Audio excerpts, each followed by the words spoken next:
Nah, sekarang yang disebut solidaritas artinya mengizinkan pesan presiden bahwa Kaisang mesti jadi ketua partai.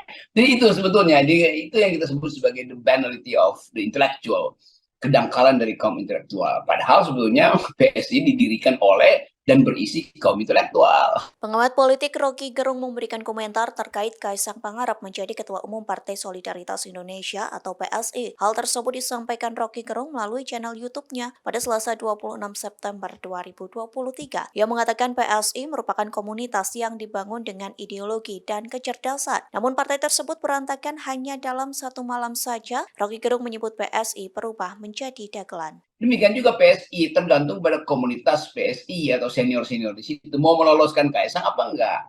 Nah ini yang biasa di dalam psikologi politik disebut the banality of evil, kedangkalan kejahatan itu. Jadi mereka pun nggak tahu ini kejahatan sebetulnya.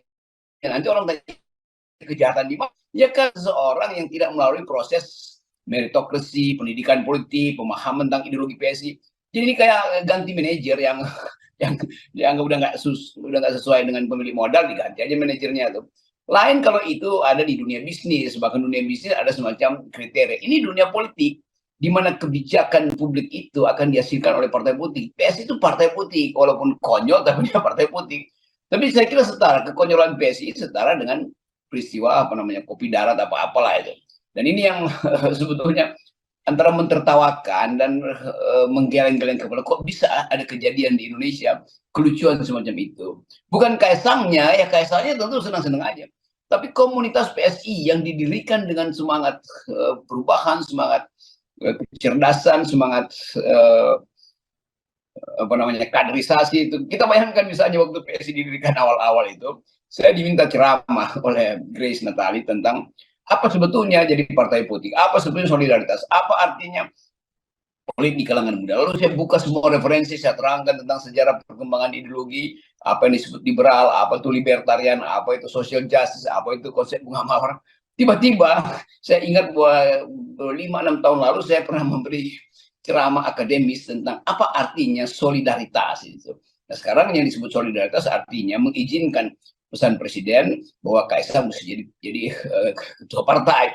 Jadi itu sebetulnya, itu yang kita sebut sebagai the banality of the intellectual, kedangkalan dari kaum intelektual. Padahal sebetulnya PSI didirikan oleh dan berisi kaum intelektual.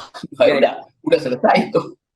Jadi begini, saya coba open mind begitu ya ketika tadi malam akhirnya memang dia ditunjuk dalam kopi darat nasional tadi itu, dan kemudian ada jumpa pers, ada tanya jawab dengan wartawan, dan untung wartawannya nggak minta izin duluan ketika menyampaikan pertanyaannya ya.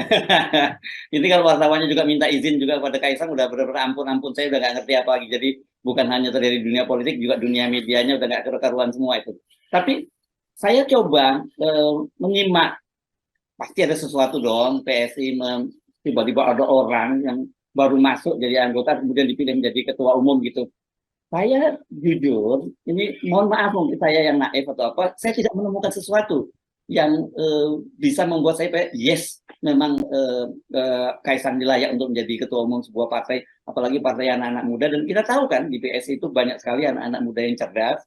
Ya, dan kebetulan orang seperti Grace saya kenal lama kok, gitu ya. Kami pernah bekerja dalam satu tim, jadi saya juga kenal dia. Tapi saya jujur saja saya susah untuk mencari justifikasi ketika kemarin saya susah menyimak jumpa pers yang tanya jawab wartawan dengan Kaisang itu, menurut.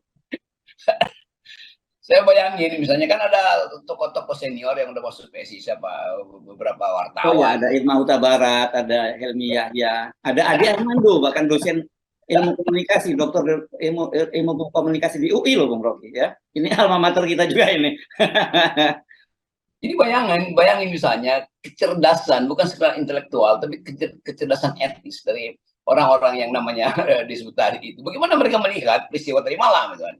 Ini mimpi atau betul-betul dunia ini diasuh oleh percaya gitu. Kalau dalam ini sih dia ada dekat dulu di TV gitu, percaya nggak percaya gitu. Iya, kedangkalan demi kedangkalan. Terima kasih sudah nonton. Jangan lupa like, subscribe, dan share ya.